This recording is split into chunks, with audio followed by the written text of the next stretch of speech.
Now we're going to take a brief moment here and just pause and talk about, what's happening with architecture and sculpture in this later Europe content area. It seems like we spend a lot of time really talking about the innovation of painting, and that's because there are a lot of schools of painters that are making, huge strides and changes in the art world. But, we don't want to overlook that there's also big change and huge strides made with architecture and sculpture.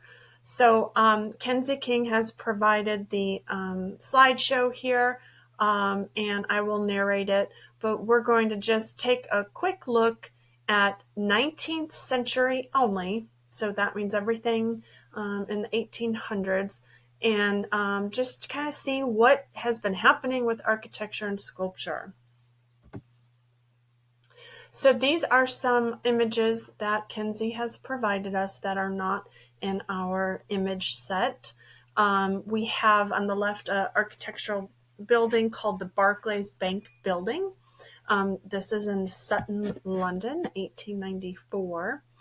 And what we'll be seeing here is kind of this horizontal repetition of windows that happen like in these rows. This is kind of the big innovation that is known for 19th century architecture. We're going to see buildings get taller and skyscrapers are becoming invented. And then we see there's a couple different styles in our images that College Board has provided. We're going to focus on what's called the skeletal structure. But this is a great example of another kind of like classic revival that was happening in the 19th century. Even though our image really only focuses on one type of style for the 19th century, there were some other styles that were, important to mention, and we will get to that when we get to our contextual page.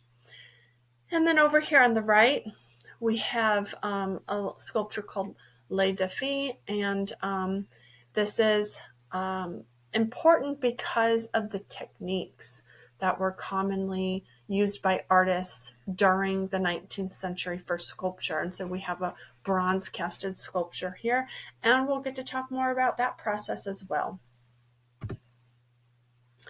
Okay, so Kenzie started us with sculpture, and the background of sculpture, I think what College Board, really wants you to take away are two things. Number one is the mediums and the processes that have changed in the sculpture world. In the past, of course, when we look at, classical Greece and Roman, we're really focused on marble and kind of that, the carving of marble. And then later on, when we get into, early Europe, and we're looking at a lot of Eastern European sculpture, like their altarpieces, then we're starting to kind of play around with wood.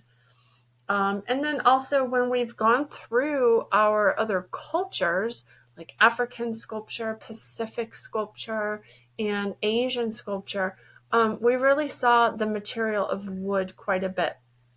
When in Asia, we were able to see some metalworks and some castings of metal, but this is more of a focused medium. We have here a really great video that gets hard to understand when played in a screencast. So when I post this slideshow, I really encourage you to watch this video.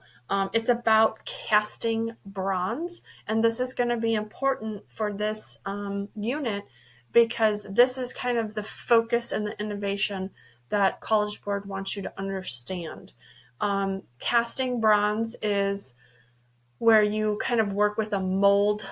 The mold is made out of a wax, and then you melt down the alloy of bronze into a liquid form, and then you pour it into the mold. And when it cools, which is almost immediately, then you have your positive space, your sculpture.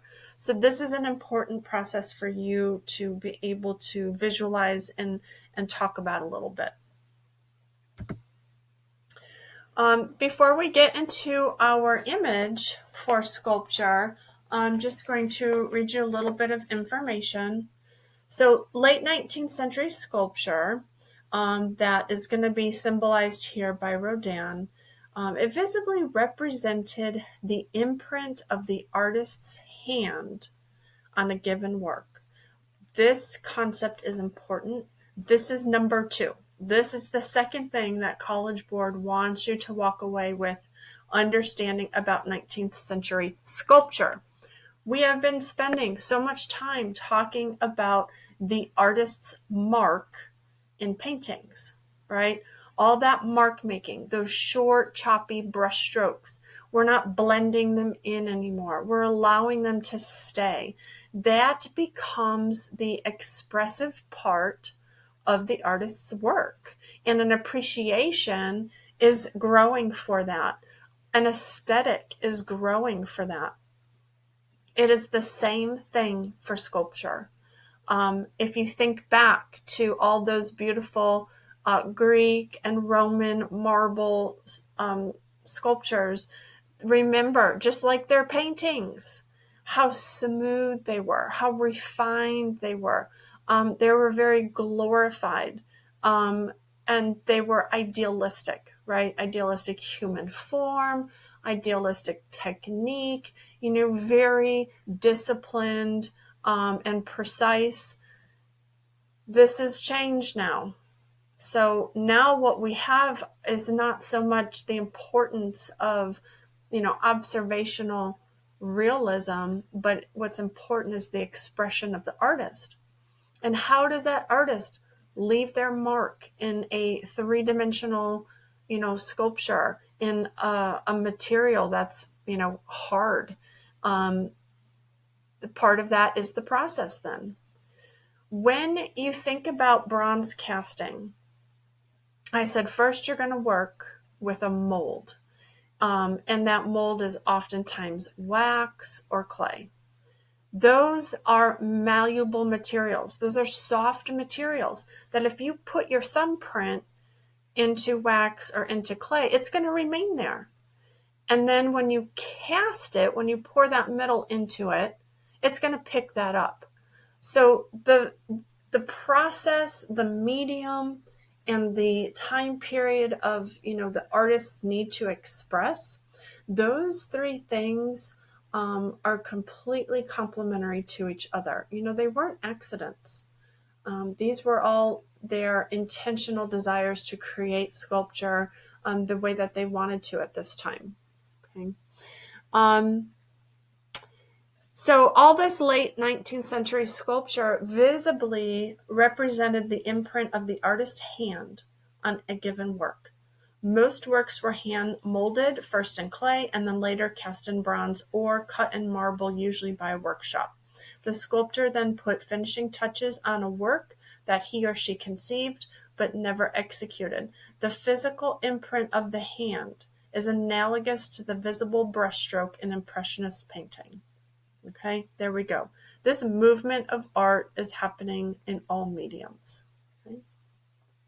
So that brings us to our only sculptural image for 19th century, and it's a good one. It's image 119 by Auguste Rodin, and it's called the Burgers de Calais.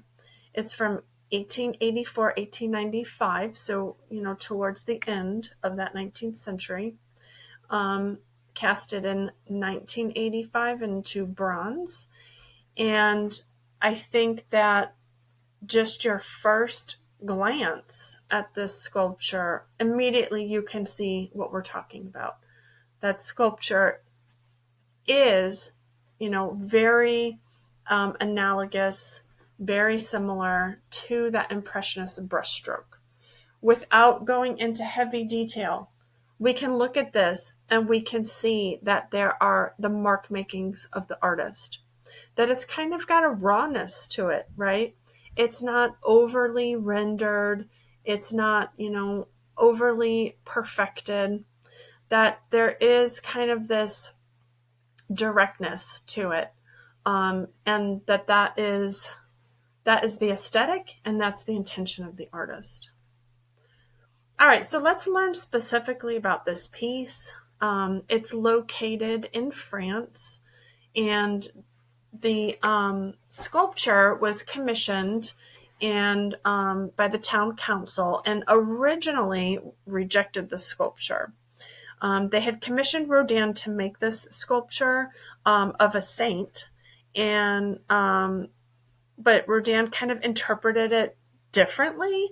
The saint was a really important figure to the city, especially during the 100 Years' War in 1337. So they wanted this like kind of memorial piece, this commemorative piece.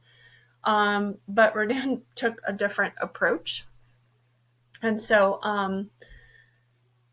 we're going to learn more about this story here, but technically this what we're seeing here are 6 figures. Okay, each figure is about 6 feet tall, so they are life-size figures, and this whole piece together weighs over 2 tons. So it's a very large piece, just to give you an understanding of scale. So the story behind this is okay, during the war there were these 6 men who were willing to give up their life in exchange for their city. And these were council members, okay? And they were willing to exchange their lives for the city and all of the people in the city. So King Edward III wanted to come into the city and destroy everything. But there was an ultimatum given that unless they handed over the keys to the city willingly, all right, and then the 6 leaders there of the city council basically, give up their lives, sacrifice themselves, and give complete power and reign over to King Edward. Then he said, I'll spare the city. I won't put it under brutal attack, and I won't harm the people living in the city, but, you have to basically surrender. And so these 6 council leaders were willing to, put their lives on the line and give up their lives. Now, eventually, even though they showed up, to what was going to be considered their death, their demise, they were spared by the Queen. But the point is that these 6, pillars of the community were willing to sacrifice their lives.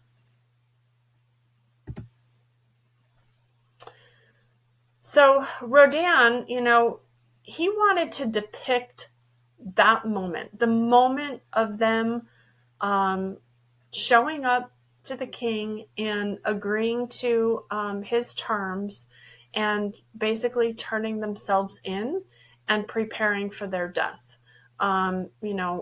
This was kind of like a martyr moment, and that was the moment that Rodin wanted to memorialize.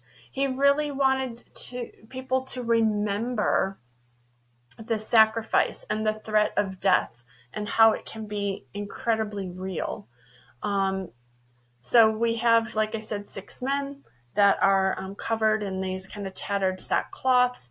Each man is very identifiable. They all have kind of realistic features, and meaning the people that know them from history can definitely recognize and know who each person was.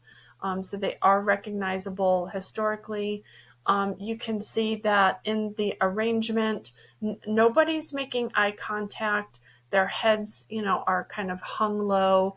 You have hands covering faces. You have some just kind of looking off and staring into the distance. You have, of course, sorrowful looks on their faces, even elements of just fear and dread, but there's no eye contact with the viewer. You can also see just emotion and feelings of anguish in their slumped shoulders, in their bare feet, and just the looks of anguish. In the middle then, okay, you do have the saint, Saint Pierre. He is the one that the city originally wanted, that commissioned the statue of. So Rodin did it. He's there, and he's the one that has the noose around his neck. Here we have a nice close up of it. But Rodin also wanted to make sure that this other moment, this other historical moment, was also captured and remembered as well. And then we talked about how King Edward not only wanted the lives of these 6 city council member, but he also wanted the keys to the city. So on the left, you have Jean Dier, who is holding the keys to the city. So you have all the symbols, and you have all the accuracy historically of the men that were part of this moment. But then accompanying it, you have all that emotion and expression to go with it, which is what makes it such a really, really strong piece. Kenzie has listed down here the names of the other 4 men. I don't think that's going to be as important as remembering just who the 6 men were, historically, how what this sculpture was commissioned to be of Saint Pierre, and how Rodin chose to actually kind of follow through on that commission. Again, when you open up the slides, I really hope you take a moment to watch this video. Not only does it go into more contextual and historical detail, but because this is a sculpture that is in the round, it's really hard to see it very well. So you're going to get some really great views and angles and details of this sculpture. Another really interesting thing is that these were 6 separate sculptures that then were arranged in a circular format. So not really sure if that was Rodin's original vision, but it was a big part of the final composition. One thing that was kind of not the way that Rodin had originally seen it was he wanted this at ground level. And when it was erected, it was kind of erected on a pedestal, which is not how Rodin wanted it to be seen. He really wanted you to be up close and personal with it. He wanted you to be able to kind of interact with the sculptures, and just kind of wanted you to have that that perspective instead of looking up at it. That wasn't the way he wanted it to be seen. And I know that later another version of this sculpture was created and placed somewhere else in Paris without the pedestal, to kind of give credit to that original vision of the artist.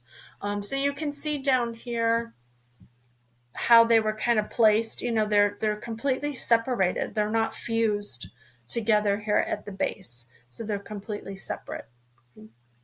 It looks like Kenzie compared it to quite a few sculptures. We have really great examples. I mean, first of all, I really understand where she's coming from with the seated boxer, because first of all, we have another bronze statue, but the Greek Hellenistic was all about kind of that first show of like human emotion. And so that made real sense to me that she compared it to that. Personally, when I was figuring out which units to assign to you, I remember that Kenzie really enjoyed the Pieta. So that's what I went off of as to why I think that she would enjoy this unit, is because I think the characteristics are very similar. Just the style of the figures, they're very elongated, they're kind of exaggerated, but it's done, in order to show like pain and emotion and that like distraught feeling. And then we also have a comparison here to Goliath, David, from David and Goliath. So I can definitely see all her similarities, and I'm so happy she made multiple connections here. I think that that's really strong to be able to tie it to quite a few. She's included some other works by Rodin himself, which I think is great because you kind of get to see that this was his style. What we are in right now, we haven't talked about too much, is we are in a period of time where artists are developing styles. Okay. So before it was, it was almost like this style existed and artists had to adhere to it. Okay. Prior to the kind of later Europe movement. So this is a huge shift now where artists are taking full control, full reign, full control of the wheel, and they are navigating what the next styles are. And that's what we're learning. That's what these movements are all about. Learning these new styles, these new endeavors that artists are on. So you can see Rodin's style is developing. It's very, specific. And each one of them is full of emotion and that mark making. Like sometimes I look at some of Rodin's sculpture and it just looks like a three-dimensional impressionist painting. Okay, so we're going to shift gears and talk just about architecture in the 19th century, just making sure we touch base to know that there are some changes happening in both sculpture world and the architectural world. Okay, so in terms of architectural background in the 19th century, so again, during those 1800s, there was a big period known as the Revival period, or sometimes they call it the Eclectic movement. But basically, it was like looking back to history and not necessarily like copying it, but being inspired by it. And if any of you ever took one of my, studio courses, then you would know exactly what I'm talking about, because I'm constantly pushing that concept that we all need to be inspired by things, but that does not mean we copy them. So that's a lot of what the revival period was. They looked to history, they looked at earlier styles and traditions, and they used that inspiration to create a new style. Okay, by maybe changing it up a little bit, tweaking it a little bit, or combining different different characteristics from different time periods and different styles. And when you pick and choose and you bring them all together, then you wind up having a new style. And that's kind of what that eclectic movement was all about. Now, for architecture, our image kind of brings us over into into the United States and looking at kind of like what's happening with Western architecture. So we're going to focus a little bit on that. The American style was called the Federal style or the Greek Revival, and this was in the early 19th century, in the early 1800s. But again, it was, this is the new land, right? This was the new world. And of course, we are going to be inspired by what, all of our kind of immigrants are bringing to this new world.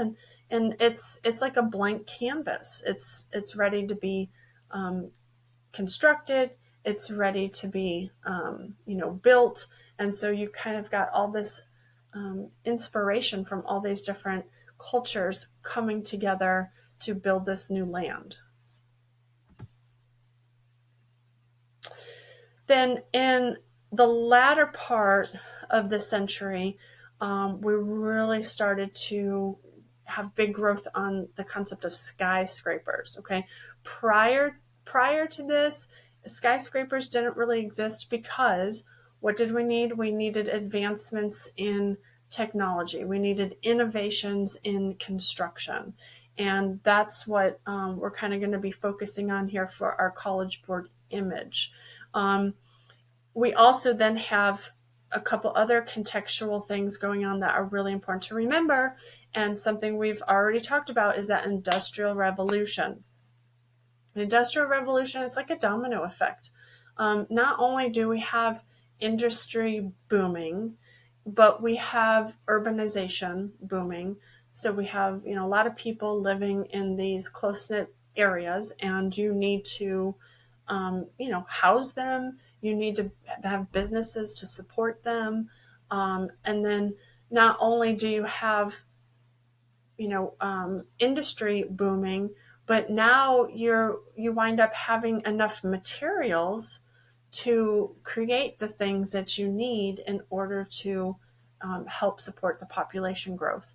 So it's just this domino effect. It's just this big boom of growth in every arena.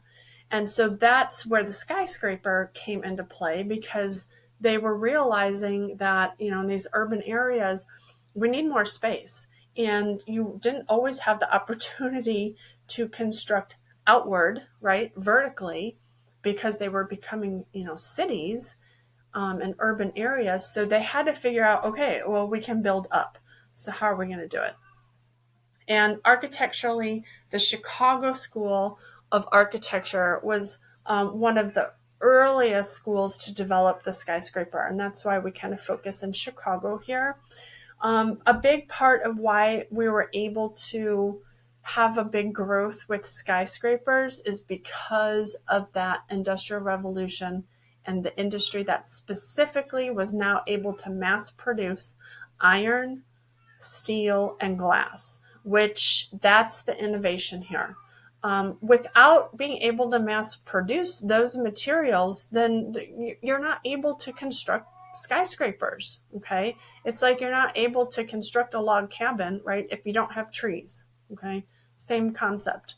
So now that we had these materials not just available to us, but in mass quantities, we were able to innovate. And so a lot of these skyscrapers had some historical styles incorporated, but eventually, in order to go bigger, they had to change the way that they were constructed. And that's what we're going to be focusing on. So that brings us to our image for 19th century architecture. It's number 124.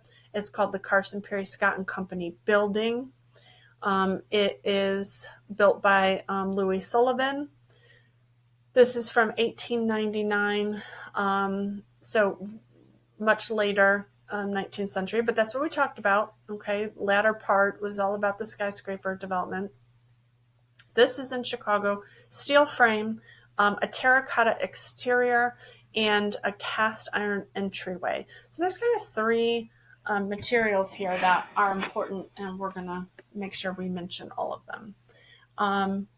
So one thing I want to talk to you about is the link that I provided you for this unit. I highly suggest you take a peek. It is a link directly to the Chicago Architecture Society, and gives you it's a small website if you browse around, that gives you a great understanding of what this architectural movement was all about, specifically in Chicago. They give you some great examples of buildings, but then they also talk with you specifically about this innovative style of construction. Okay.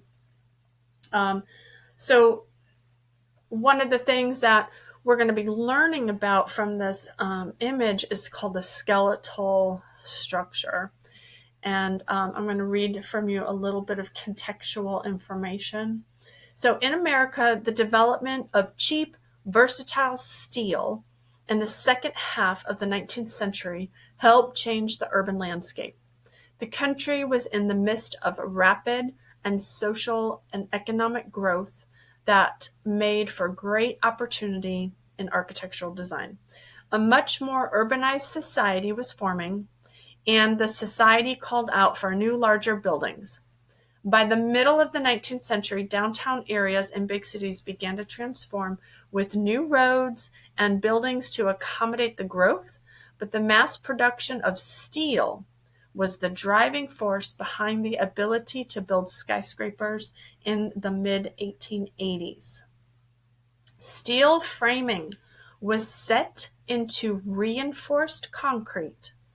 Concrete poured around a grid of steel rods or other matrices to increase tensile strength and foundations, columns, and vertical slabs.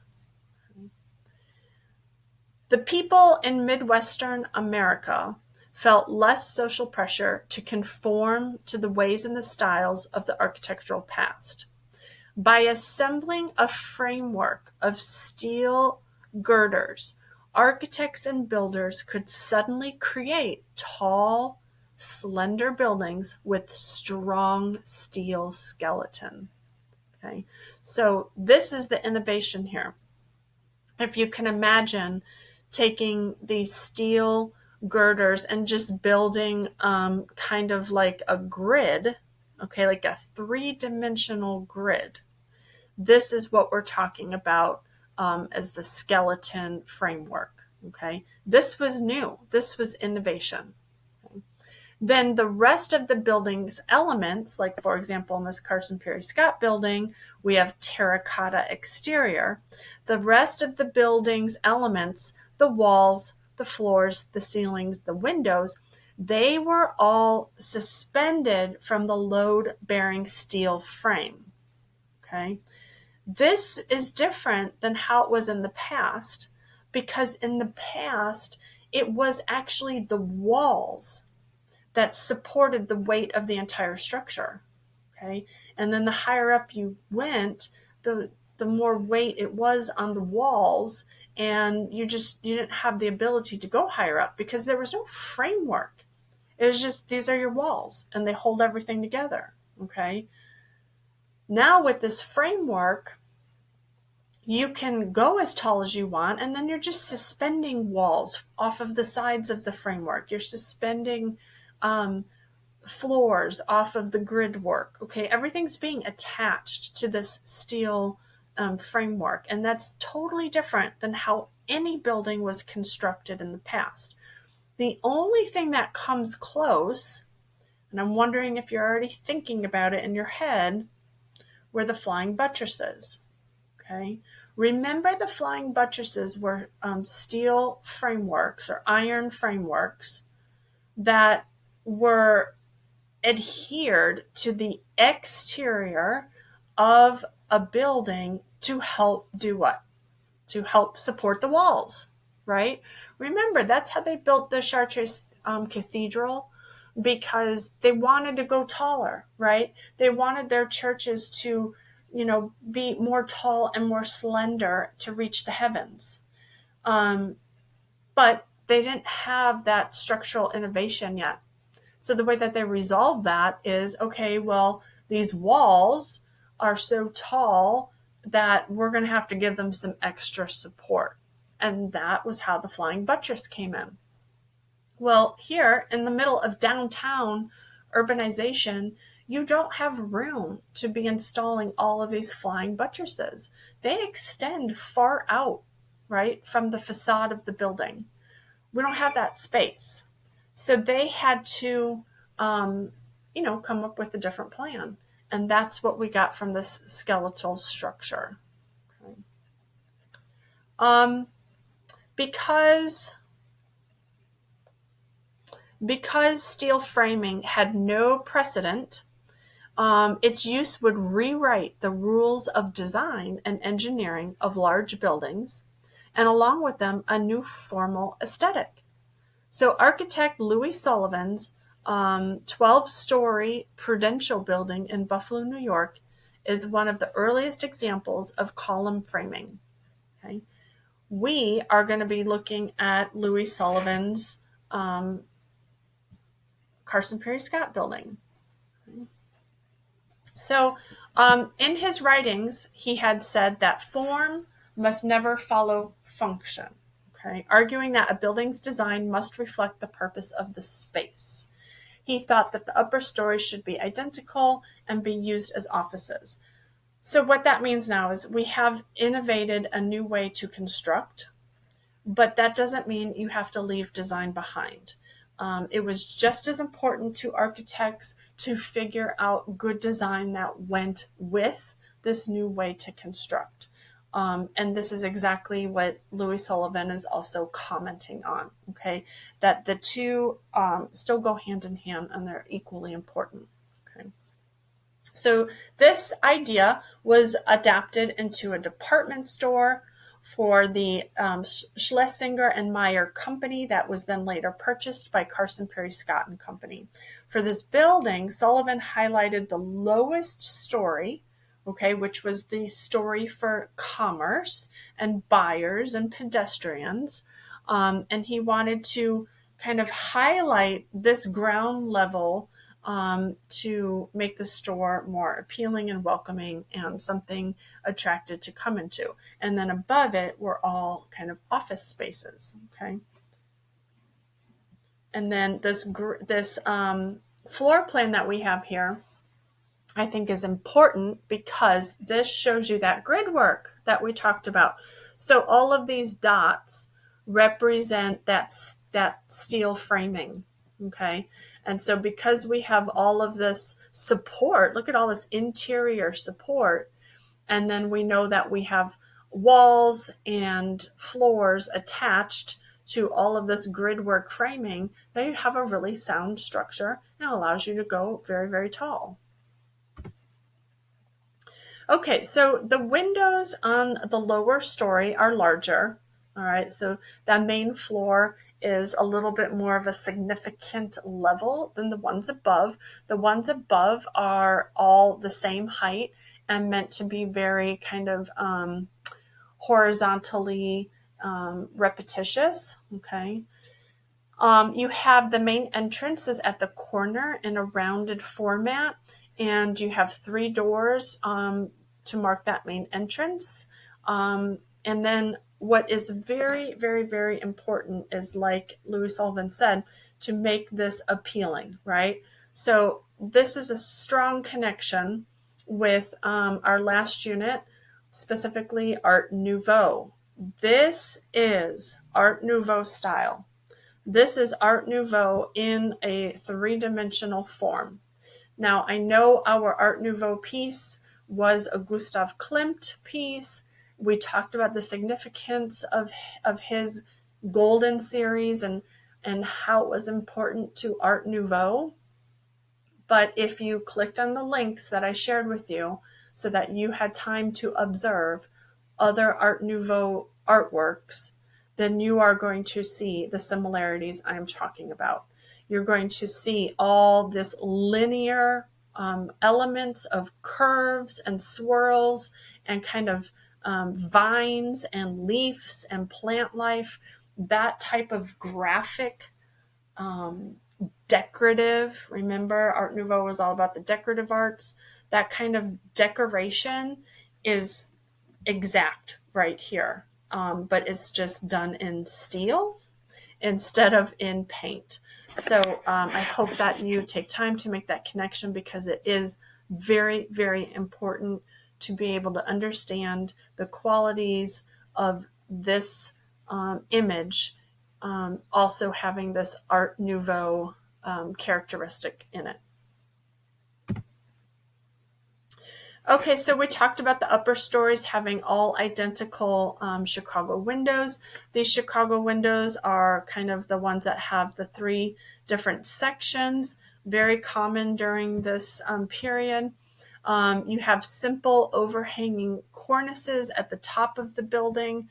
So that's right here, okay? It's a cornice she has here is Italian for a ledge. And it's a decorative molding that kind of caps or crowns the top of the building. So like I said, that's this part right here. The midsection is wider than the top of the building, and the cornice distinguishes that slight change. Okay, so there's a bit of a slant to it, is what they're talking about. It gets slightly more narrow as it moves upward. The purpose of this building was not necessarily the height, but rather the horizontality of it. The department store required expansive open spaces to display their products. It was a huge department store, so of course it needed to have a lot of different, departments within it, from jewelry section to shoe section to, women's apparel, all that stuff. It differed from Sullivan's original desire for the building to hold many individual offices. She has some really wonderful architectural vocabulary here, which is important to be familiar with.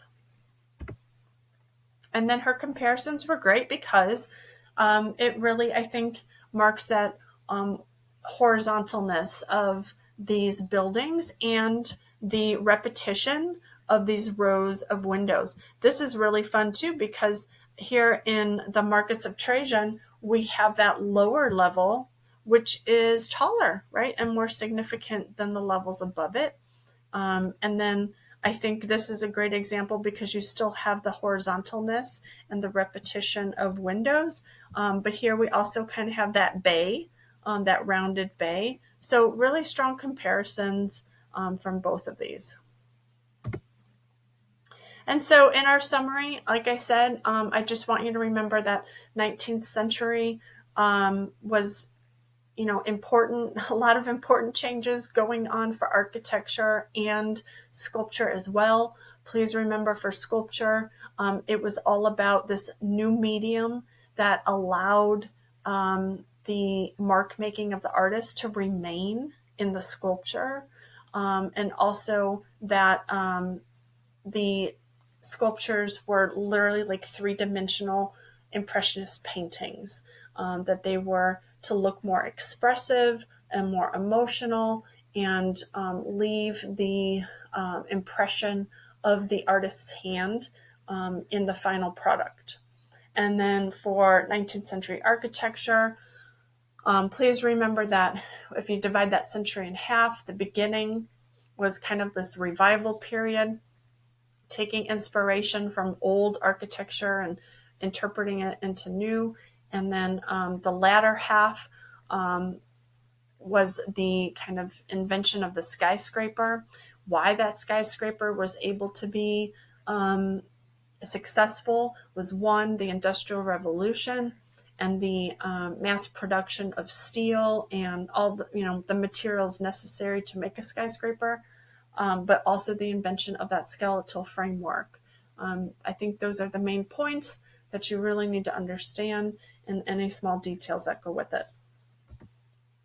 There's our sources, and I hope that you enjoyed a brief look into architecture and sculpture.